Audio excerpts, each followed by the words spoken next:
I wanted to believe in the God that my friends believed in, the one that they said forgives everything and loves you no matter what. But when I asked each one of them pointed questions, the bottom line was that he doesn't love you unconditionally. Far from it. Welcome to Voices of Deconversion, where atheists and agnostics share their stories of deconversion from Christianity. Now here's Steve with today's guest. Okay, today I am here with Audrey Moreland. Audrey was born into the Jehovah Witness religion. She left her faith at age 21 and in doing so, lost her entire social circle of family and friends. But through research, life's challenges like friends, marriage, and finally raising a child, she has been able to re-examine her beliefs and morality. She feels mentally stronger than she ever imagined she would. Audrey, thanks for joining me today. Thank you, Steve. So, I met you, we worked together briefly, but I just wanted to kind of mention something that I thought was funny when I first started working there with you was when you were helping train me a little bit, and I was sitting in your cubicle, and I never mentioned this to you, but you had a little paper up, and it had like logical fallacies or something on it. Do you remember that? Yes, yeah. I do. And it always made, it had like the 10 fallacies you shouldn't make or something like that. Anyway, when I saw that, I remember thinking like, I wonder if she's either not as religious as most people, or I wonder if she's like an atheist or agnostic or something. So I kind of got my wheels spinning. Yes, I remember that poster, and I still have that. It really helps me when I'm trying to make a choice or some kind of judgment call. It helps me to kind of look at the basis of my reasoning and see if I'm falling into one of those logical fallacies. And it really has come in handy. That's really cool. So it's like not just like because it was kind of, some of it was kind of humorous, if I remember right. It was kind of done in kind of a lighthearted way. Yeah, but it's also easy for like anyone to understand. And that's what I needed, kind of logical fallacies for dummies. Yeah. Well, that's good though. It simplifies it, kind of keeps it, real simple for people. So, well, you told me that you consider yourself a humanist. So describe what you mean by that. In a short sentence, I would say that I really believe in the power of humanity and the power that we each hold individually to change our lives. And it's not just about changing our own life. It's realizing that you need to help others improve their lives as well, because there really isn't anyone else that's going to come in and save them or you. And so it's really about harnessing that individual power within each other. Yeah, and I like the term humanist, and I think I like that people use that because I think it's I call myself an atheist, but just for clarity, I think.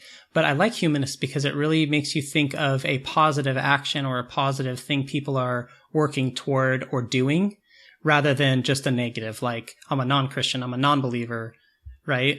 Humanist is like, I am a positive thing. I do good for people. So I like that. Exactly.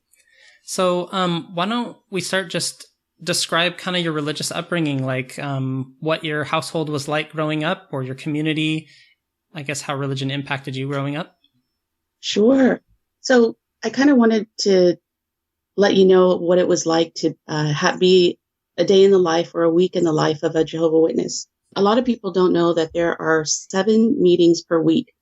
And these aren't meetings that you just sit down and listen to someone speak.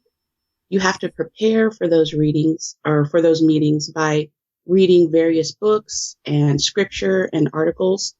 And then you also present at those meetings like skits. So there would be a Tuesday meeting, Thursday, a 2-hour meeting, Saturday, a minimum of 4 hours of knocking on doors. And then Sunday, another 2-hour meeting with additional service, knocking on doors afterward. And during these meetings, children are actually disciplined pretty harshly. That's one of the differences that I know about Jehovah Witnesses versus other religions is a lot of other religions have like kids programs But in the Jehovah Witness religion, the children must sit with their parents and stay still. And that's really, really hard for kids when you're looking at 2 hours and sometimes more. But this is like one of the ways that isolation really begins in the church, because on Monday, you have to prepare for Tuesday. On Wednesday, you have to prepare for Thursday. On Friday, you have to prepare for Saturday. And then finally on Saturday, you prepare for Sunday. So there's no time for other things. If you're a kid in school, especially, when you start getting up to junior high and high school, you need to be able to have time to study for school, and you need to be able to sleep. And when you have all these meetings in the evenings and whatnot, it's really, really difficult. Because priority is placed on Bible study, not on schoolwork. And then during these meetings, the message is really clear and it's unwavering, that you must follow God with everything that you are. And if you don't, the world will eventually destroy you. And if you make it through the world, then you will not have an afterlife with loved ones. Women are secondary to men, and they must be submissive to the male. They even have to wear headscarves if there is a male present when they need to pray. So even if there's a 2-year-old toddler male, they must wear a headscarf in order to pray. As a kid, there were no school sports, no dances, no proms, no holidays, no outside influences. The theory behind that is bad influence spoil useful habits. You might have heard that one before. So the social circle is kept really closed. And if you don't comply with the rules as a child, then you won't be allowed to play with other children. And because you would then be the bad influence. My dad, he was an elder, and he was always reading some form of scripture. He always had something in his hand. And the time that he would dedicate to us, the girls, it would only be to study scripture. Wow. Even family vacations included Bible study and visiting other congregations. That had to be in the picture. And when I would try to not go to meetings, I was beat brutally. That involved CPS. So not wanting to participate equaled disrespect of the highest form, because it was disrespecting God, which would then equal punishment and then equal, of course, loss of love. And so I learned early that love and acceptance and approval really only comes from one source, and that would be following the religion. I learned about disfellowshipping and what it meant to be an outcast, how the congregation would publicly humiliate you and then shun you. They do that by announcing it to the congregation, and then if you ever decide to step into the church, every member is informed that they are not allowed to speak to you.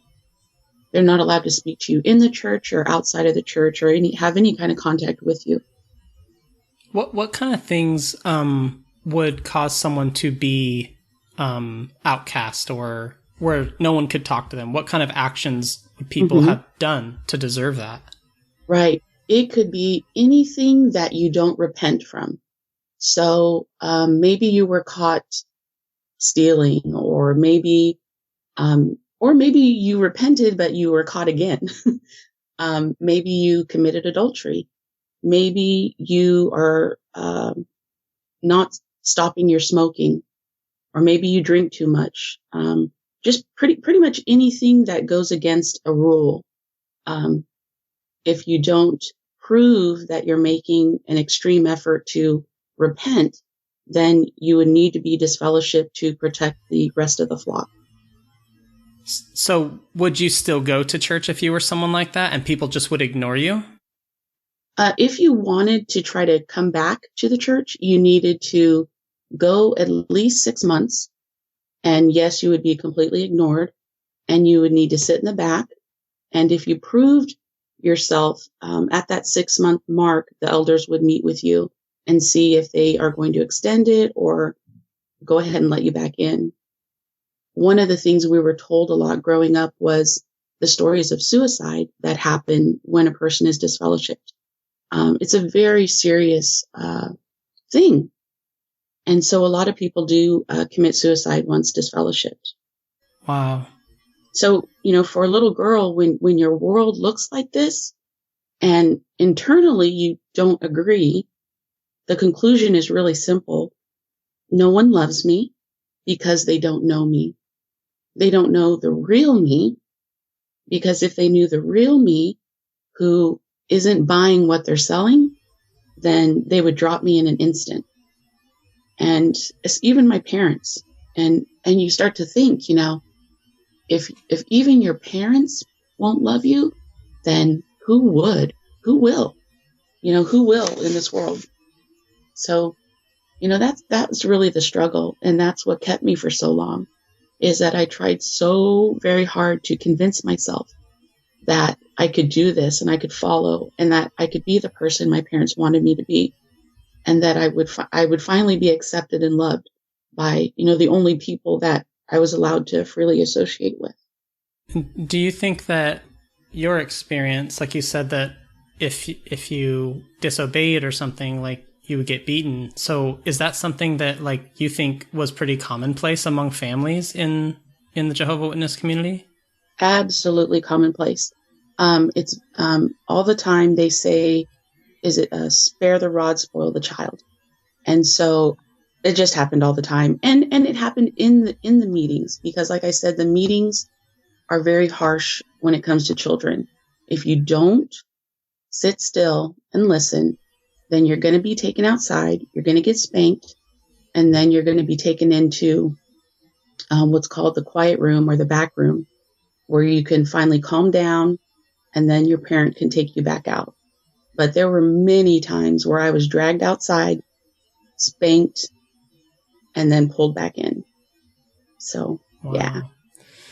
Yeah.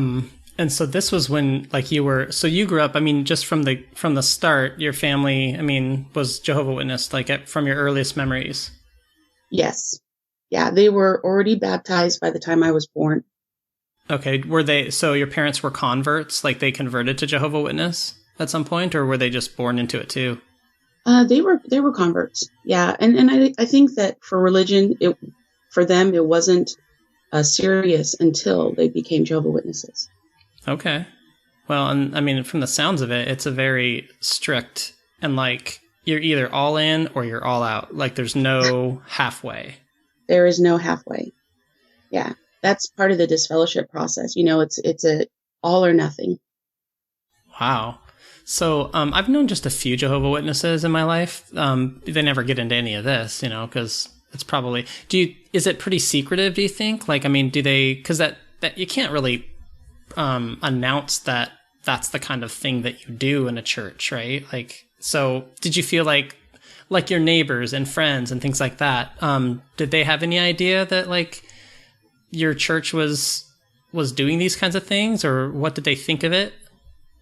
Well, we aren't allowed, or I'm speaking in the current, we weren't allowed to have relationships with neighbors or friends.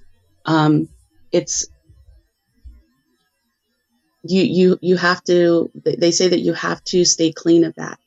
You cannot participate in worldly events. And that means, making extra friends outside of the church. That's really frowned upon. And even neighbors, you shouldn't be having neighbors at your house. Wow. That's interesting. I didn't realize that it was, I mean, I would describe that as being pretty antisocial, but I didn't realize it was that antisocial, Yeah. I mean, their social aspect of meeting with others is only through knocking on doors and service. They're cordial to other people. Yeah. But the only time they're allowed to kind of get close a little bit is if they're going to start Bible study with them. If they're preaching to them, that's completely allowed. So if you have conversations with your neighbors, but you focus on God and things like that, then that's fine. Interesting. So you can interact with people either if you're serving them to basically show them that, you're good Jehovah Witnesses and they should come, be a part of your church. So it's really like a mission when you're serving Absolutely. people. Yeah, it's for the purpose of converting only.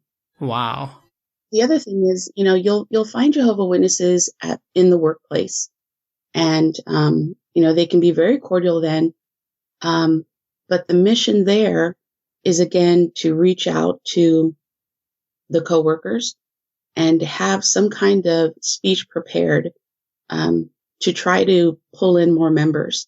And so, for example, during the meetings that we have when we do skits, the skits are often revolved around lunchroom conversations and how you can slide in the message to your coworkers at lunchtime.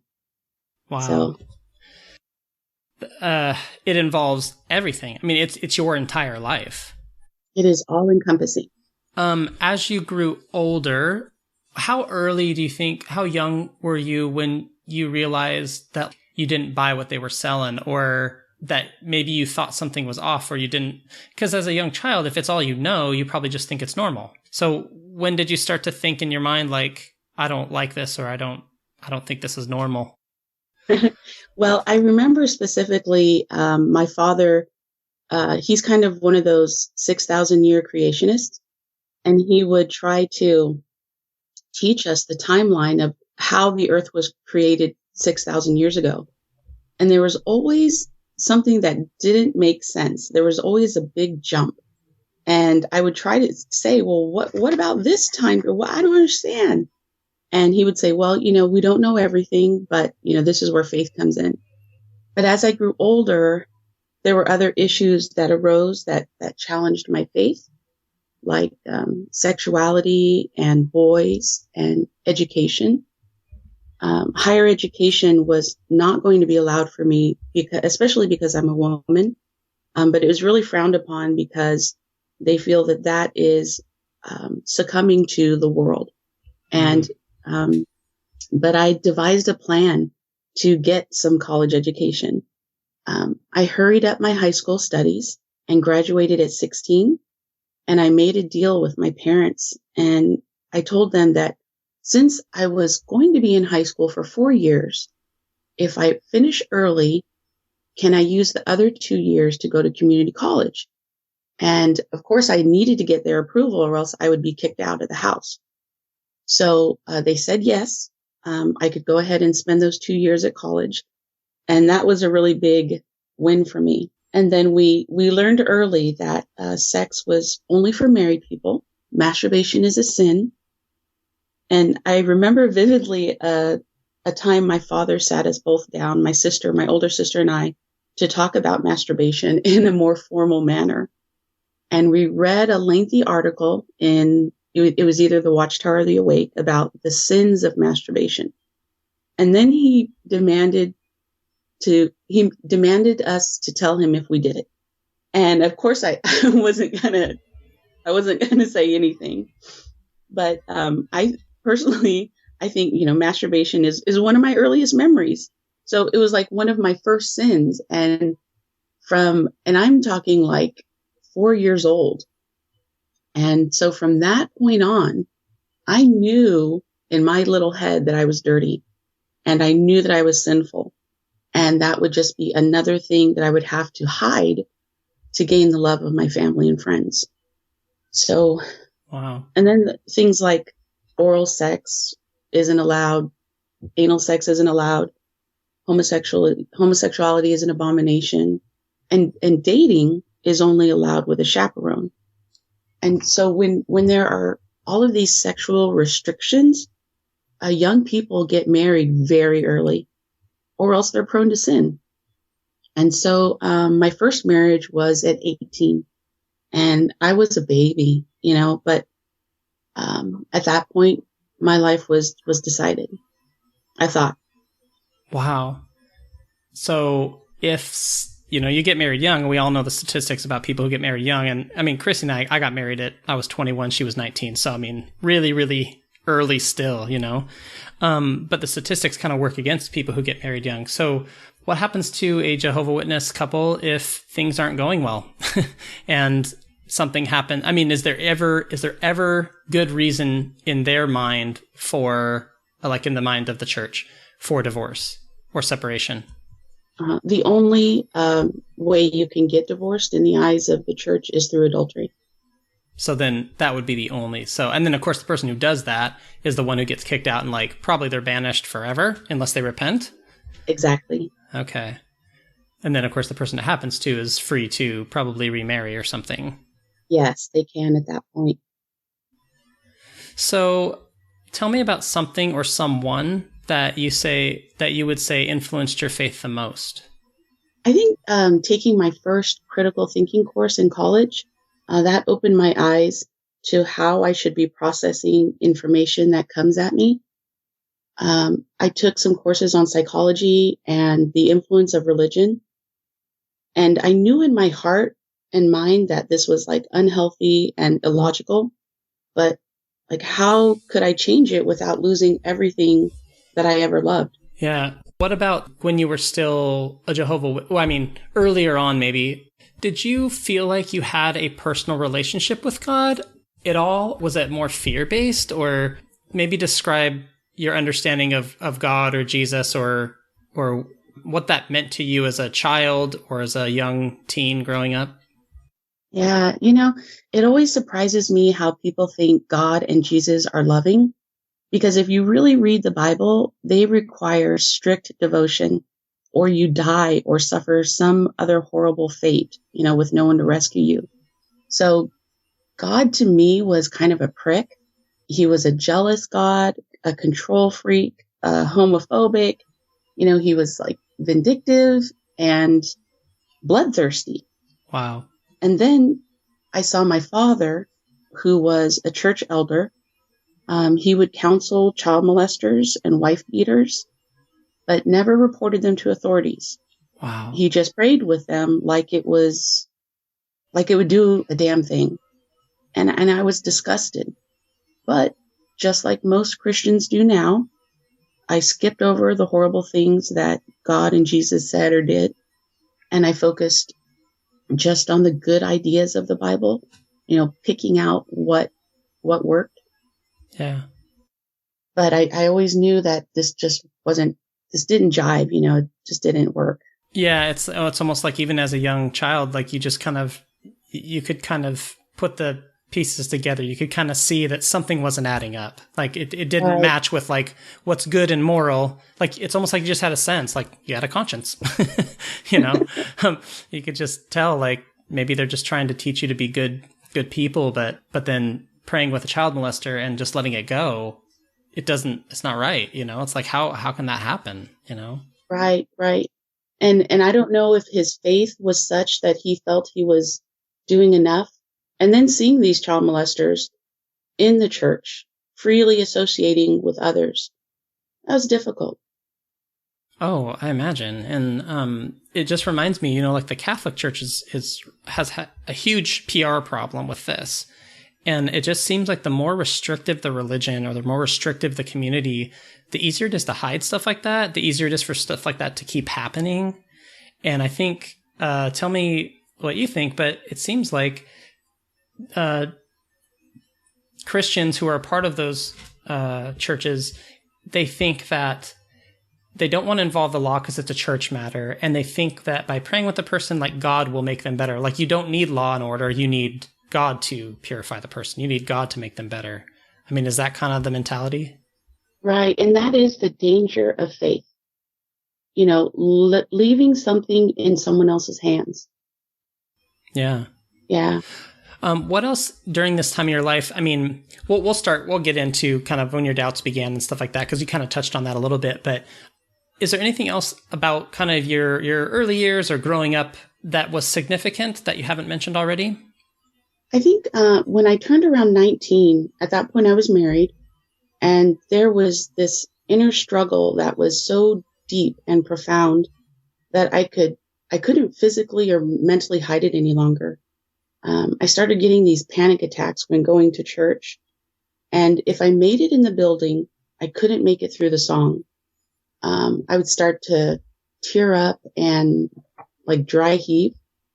I'd have to exit the church and wait in the car for the 2 hours until it was over. And then my husband would take me home. And my father thought that he considered the idea that I was possessed by a demon because these panic attacks would only come when I needed to go to church. But, I guess if cognitive dissonance is caused by demons, then, I guess you could say that. But yeah, that was just a really tough time. Not only is that horrible that you're going through that, but then to have someone say it's a demon, I mean, how does that make a person feel? I mean, did it make you, you must have, did it ever cross your mind, like maybe it is a demon? No, it didn't. It didn't because I knew that it was, I could tell that I didn't feel possessed. I don't know. I was functioning normally in every other aspect, going to work every day and doing everything I needed to do. It was just when I got into church, it was just overwhelming. I couldn't do it.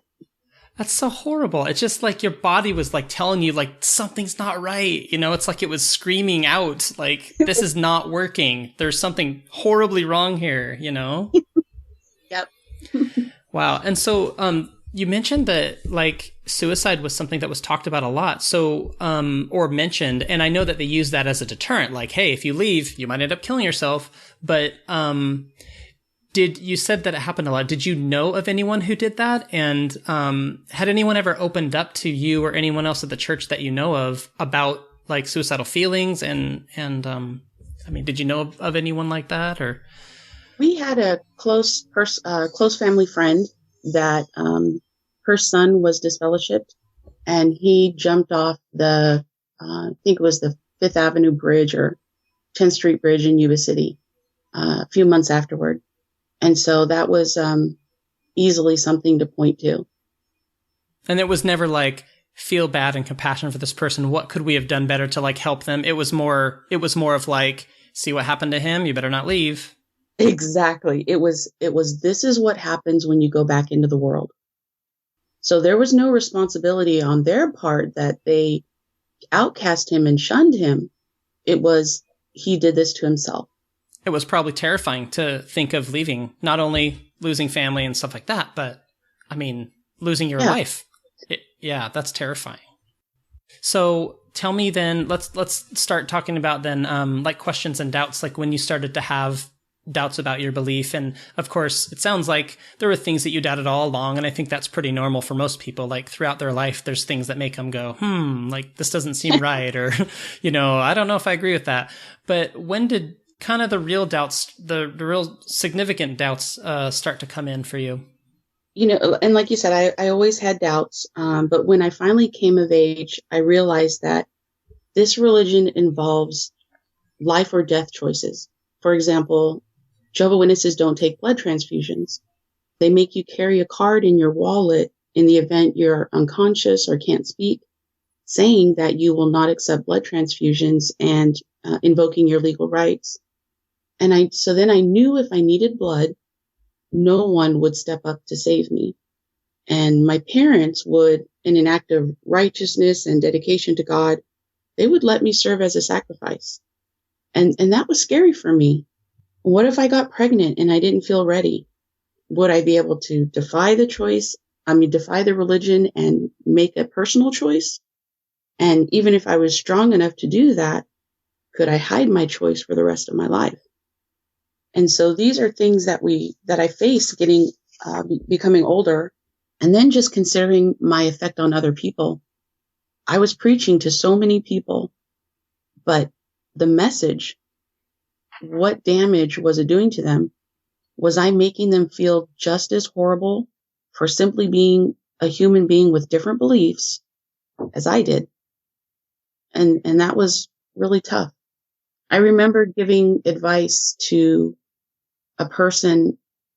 She wanted to know about abortion. She was 16 years old, and she wanted to know where the church stood on abortion and how God felt about it. And internally, I wanted to tell her that she should that she wasn't ready. She was part of a circle of poverty within her family. And I knew that her having this kid was going to make that circle continue. And yet I told her that God frowned on abortion and what the ramifications it could mean for her. And she ended up having the child, and she ended up continuing this circle of poverty. And I feel responsible for things like that. That's really hard. I mean, you're trained by everyone in your life. I mean, literally, you're not allowed to have other friends and family, and you're trained by these people to give that answer, And if you didn't give that answer and someone found out, I mean, that'd be bad for you, Right. You would be seen as maybe being sinful for offering worldly advice or something, Right. I would have blood on my hands. Yeah. So that's really tough. I mean, that must have been really hard. Yeah. I still think about it. Yeah. Yeah. So during this time, that obviously bothered you a lot, having to tell that young woman, that. And then the thought of the transfusion thing, and that your parents would basically let you go as a sacrifice if they were, to try to be religious or pious or something. Those are pretty serious, significantly difficult things to have to process. What do you think was the most difficult for you during that time when you started to doubt your beliefs? Like, what was the doubt or the thought that really made you go, this is not right. Like, I just can't do this anymore. Or was there any one thing? Was it just a culmination of all of them? I think it was a culmination of all of them. I can't really pinpoint one specific thing. Yeah. I mean, those are huge. The only thing I wanted to hold on to was my sisters. And everything else I was pretty much willing to let go. Yeah, that was my next question. What kept you holding on to your belief in God? So your sisters meant a lot to you, and that's what was keeping you hanging on. Yeah. I just wasn't ready to be an outcast. I not that anyone ever is. I was still very, very young. Yeah. So when did you decide to break ties with the church? And did those things happen at the same time? Did you stop believing in God when you left the church, or did it you broke ties with the church first and then kind of lost your faith later? I lost my faith later. It took about 10 years after leaving the church to finally decide that I didn't believe in God anymore. I wanted to believe in the God that my friends believed in, the one that they said forgives everything and loves you no matter what. But when I asked each one of them pointed questions, the bottom line was that he doesn't love you unconditionally. Far from it. The God that people go to worship every Sunday is not an all-loving God. There are many stipulations that cannot be ignored. So for me, losing faith was a transition. I started to learn about other forms of spirituality like Buddhism. And it took a long time for me to let go of those old ways of thinking. And it's because, I had to make a conscious effort to analyze every thought and question that I had and ask myself, where does this idea come from? Where are my reasonings come from? Where are they coming from? Is it valid? Why or why not? But it really took a retraining of the mind to finally say, I don't even believe in a God anymore. Was that hard for you when you first realized that you didn't believe in God? I think the hardest part was the afterlife and knowing that, letting go of that idea of an afterlife. That is the greatest comfort for Christians, I think. And not having that comfort and knowing that the people you love, that this is it. That was difficult to process. Yeah, that was actually for me the hardest thing. At one point, I remember thinking, I don't care if God exists anymore. I just want heaven to exist. Like, I just want to know that when I die, it's not the end, you know? Yeah. That's hard for people who've gone through a really strict upbringing, a Christian upbringing of some sort. I think it is really hard to come to grips with that. It's just the way your mind is formed when you're young, and it's almost like you can't let go of it. Yes. To some extent. But so I wanted to hear a little bit about how your the process of you leaving the Jehovah Witness church. So if you feel comfortable talking about that, how did that happen, and what was the fallout from it? Yeah. I knew that I needed to leave the church. And so I had to think about, how was I going to do this? I was married at the time, and he was a very good man. But marriages do not work in the Jehovah Witness religion when one is in and one is out. In the Jehovah Witness religion, we already talked about the only thing that can end it is adultery. And so I did it. It untied my bond to him so that we could both move on. The religion is so life-consuming that you have to be in it together, or you're going to have enormous conflict that isn't fair to anyone. As a spouse, if you're the Jehovah Witness spouse, you have to continually try to get your spouse back in. And so there's no way, the disfellowshipping process. There's a meeting with elders where you confess in detail every single thing that you did when you were sinning. And when I say in detail, they wanted me to tell them every time I did it, who I did it with, where we were, just the most personal details. And that was the one time I spared myself a little piece of dignity. I refused to have that conversation with them. 3 of them came to the house, and they literally begged me to have this meeting with them. But at that point, I knew that I was out, and I didn't want to give them that piece of me. Once you're out, it's like, why would I come to a meeting that I don't even care about anymore? I'm gone. Well, they were having that meeting before they made the announcement. So that meeting was to see if I was willing to repent. And I already knew I didn't want to go back. So, I think saying goodbye to my parents, was one of the hardest parts. Hearing my mother compare me to a dog that eats its own vomit. This is an example of what people who go back to the world are compared to. A dog returning to eat its own vomit.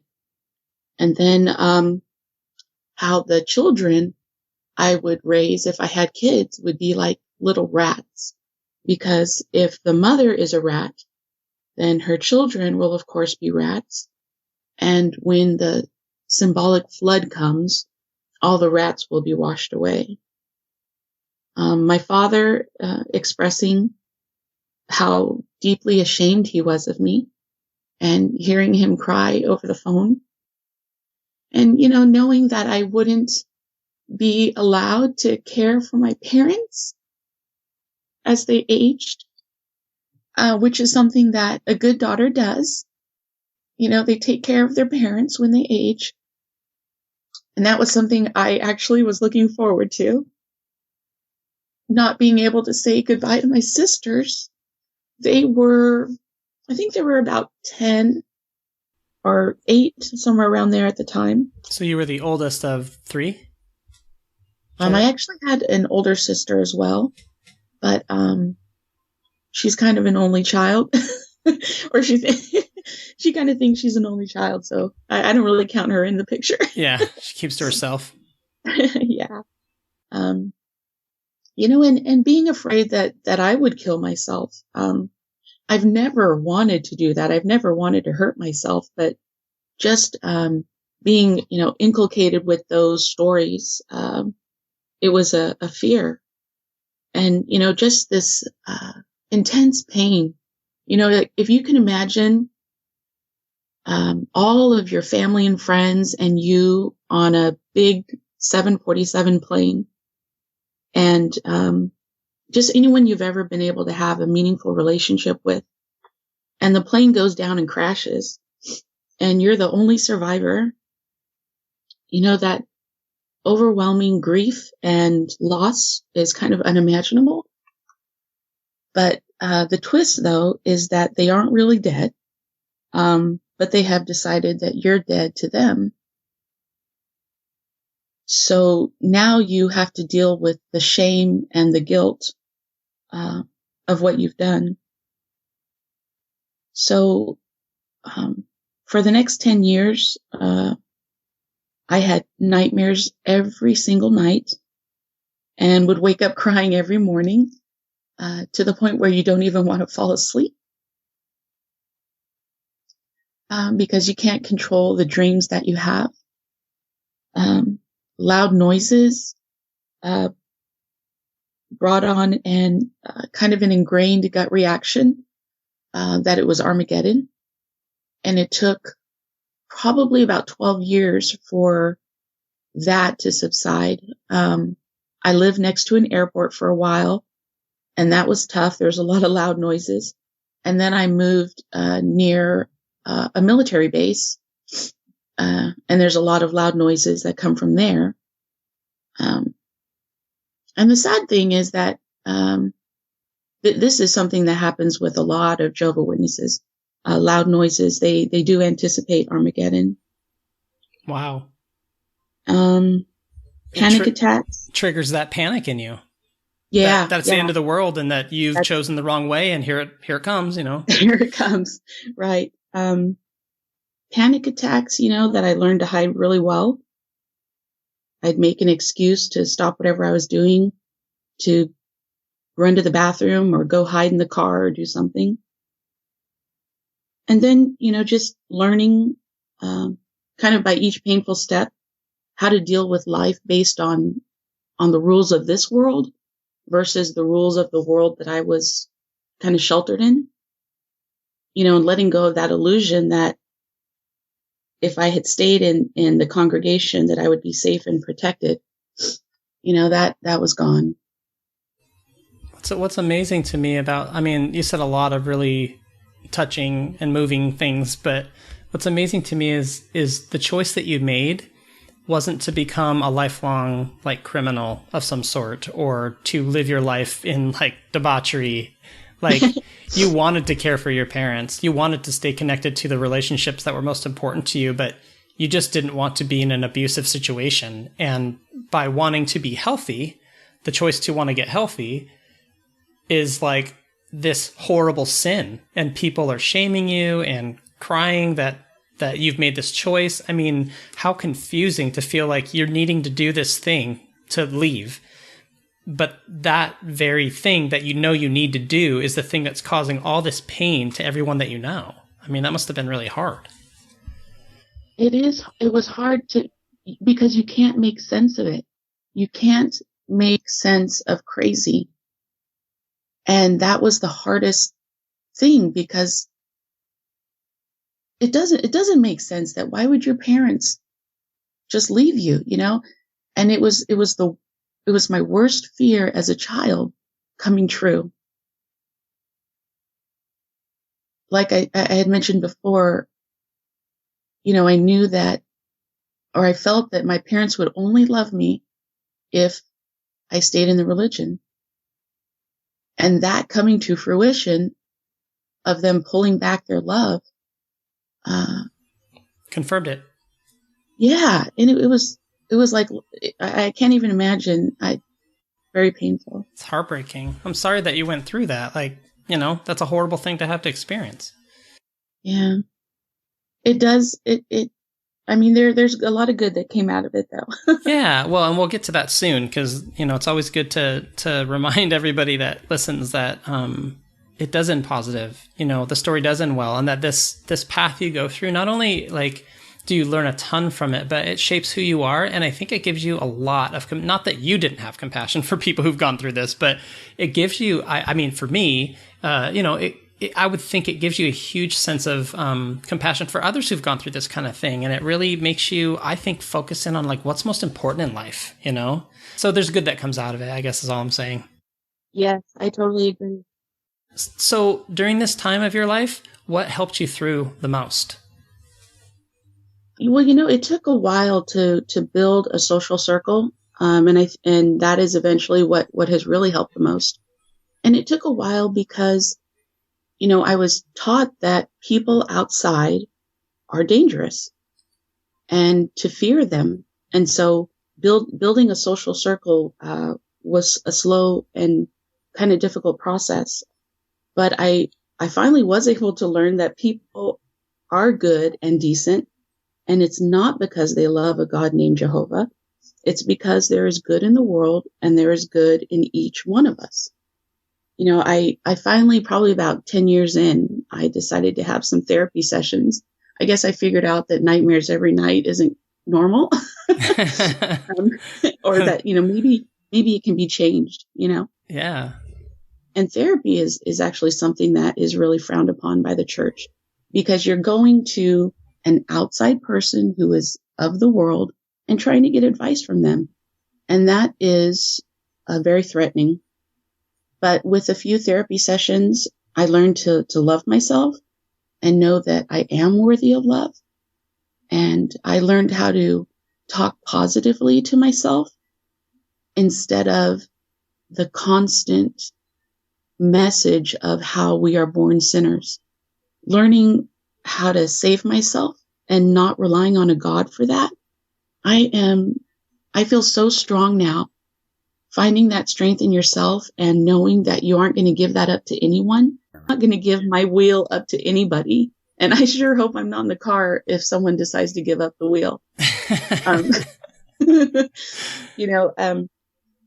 Through all this pain, there is definitely, it's a growth experience. And I wouldn't give it up. I really wouldn't. What you're saying is you wouldn't change what you went through because you learned so much good from it. Absolutely. And especially the part about being a more tolerant person and a more compassionate person. I kind of compare it to, this is kind of something that gay people that come out of the closet and let their family know they're gay, they go through a lot of these same things too, the shunning and the loss of family and friends. Yeah. And so you can see the suffering that happens in the world, and you understand it better. So you said that it was really a combination of a couple things. So, therapy, kind of working through some of these crazy, nightmares you were having, but support from other, groups of people. Those are the things that kind of helped you the most through this time. Yeah. Finally, a few years back, meetup groups came around and some Facebook groups. And that really helped. I've met a lot of wonderful people through meetup.com, and I'm in a couple of Facebook groups there's one that I've been in for quite a while. It is Atheist Moms, and hearing the challenges that they go through and raising children to be free thinkers. That's all been very supportive. That's really cool. Did you ever get a chance to reconnect with any of your family or any friends you knew? This part was actually covered by King 5.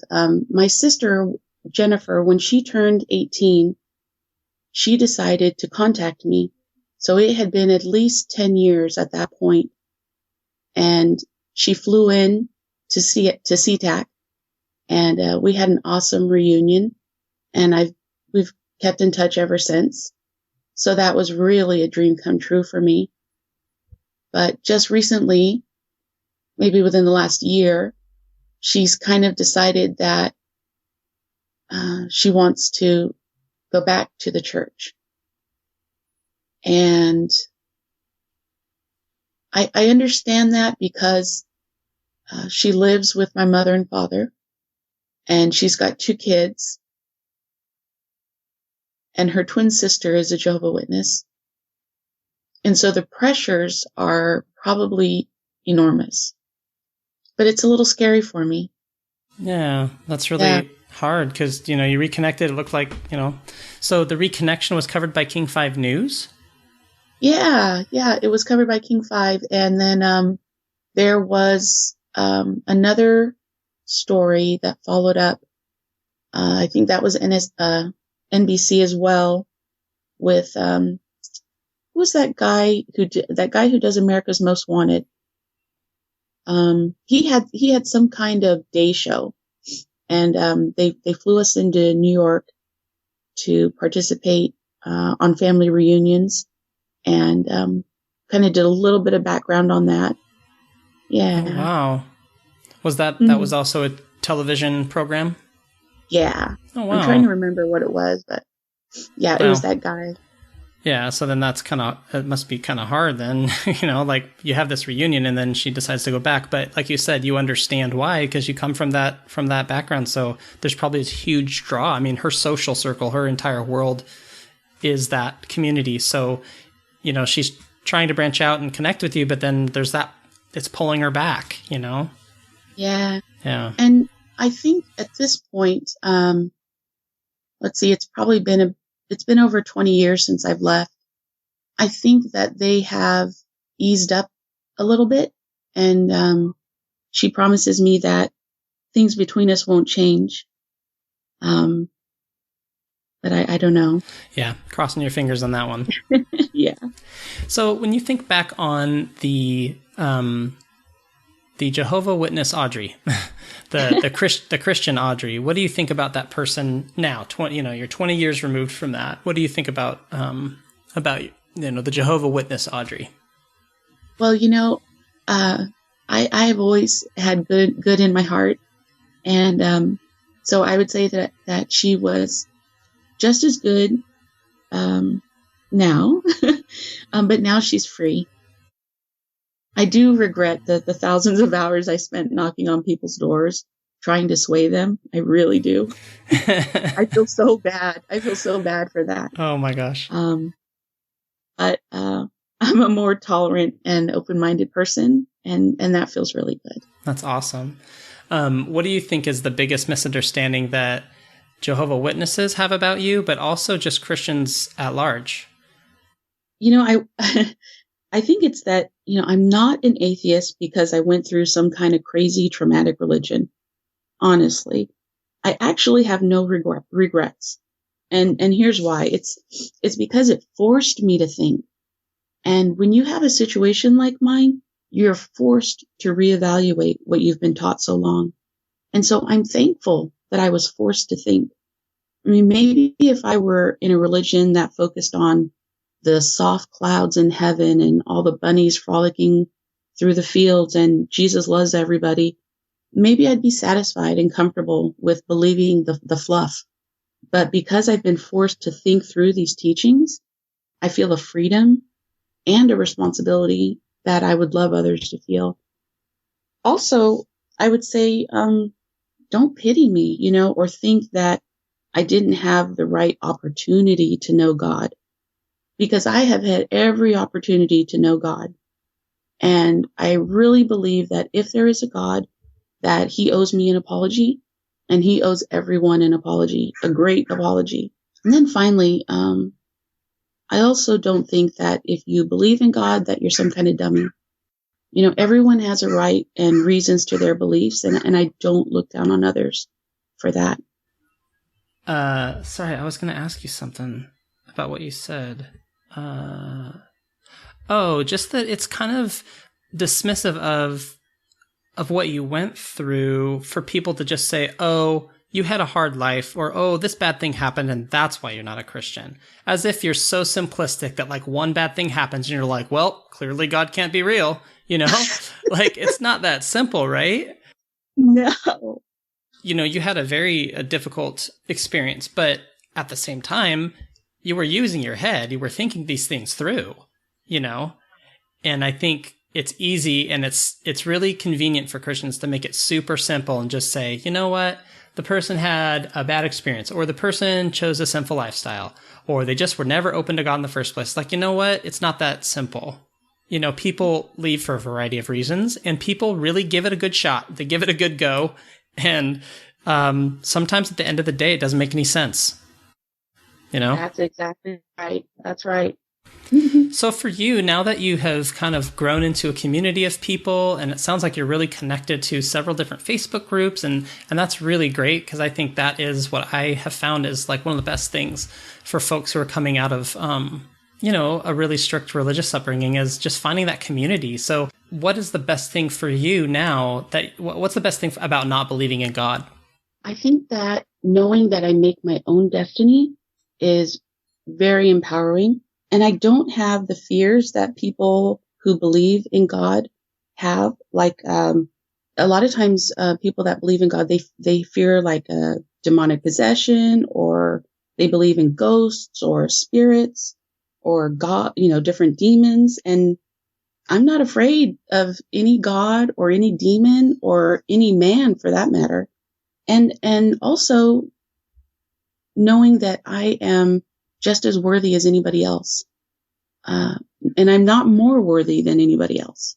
And I think that's a good point. And also I like that I don't say what I feel are kind of stupid things like, I'll pray for you. I'd rather help in a more substantial way. And I've even told people, please don't pray for me. But you can come over and have coffee with me. That's awesome. And then, this is more mature of nature, but, exploring sexuality without guilt or shame is awesome. And, I highly recommend it. So yeah, that's a great thing. I promise no one is watching you in bed.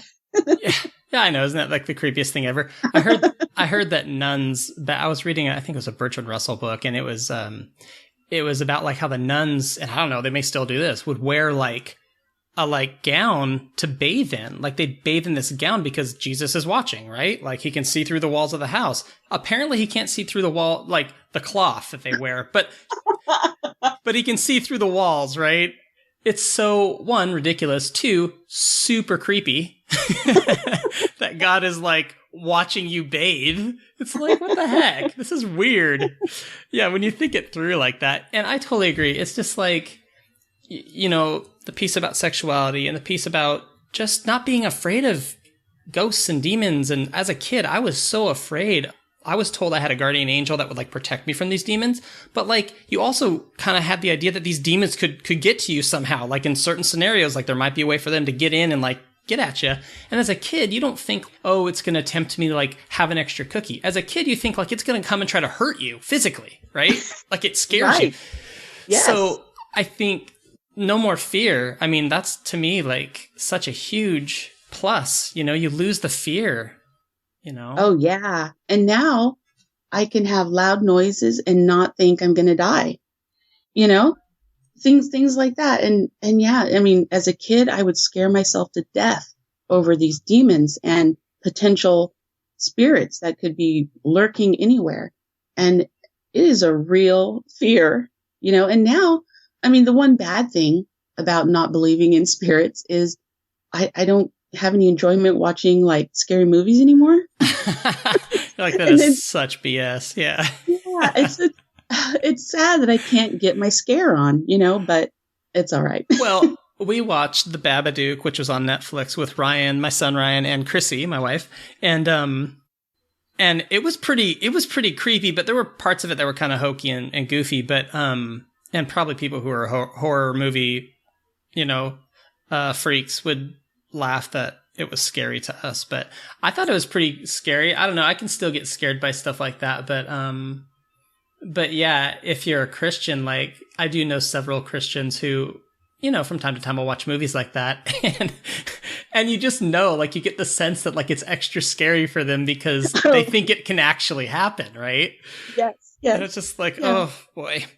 So yeah, maybe that's a loss that you'll take, right? Like, okay, horror movies aren't as scary now. Oh well. At least I'm not going to burn an eternal fire.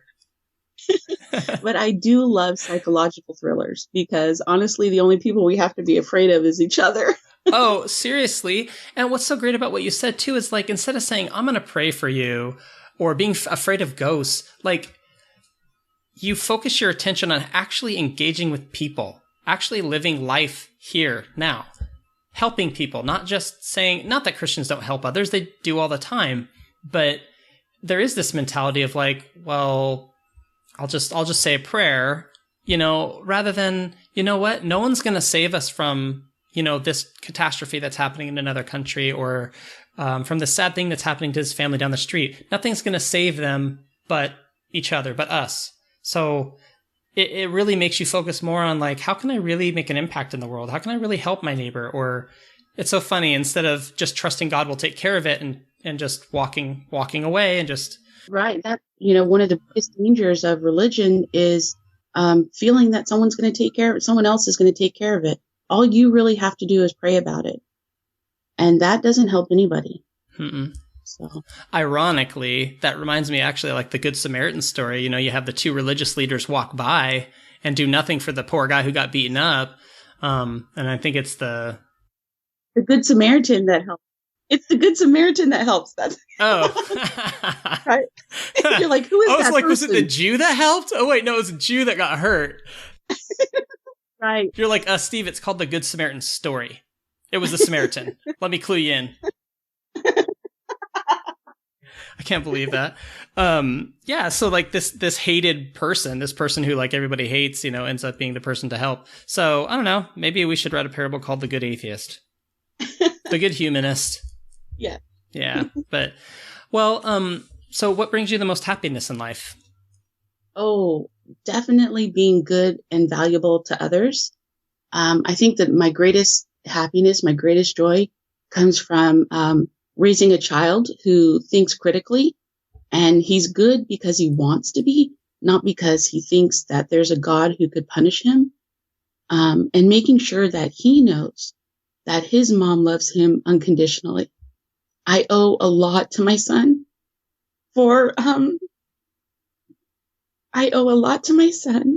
for making me think of good reasons for how we behave.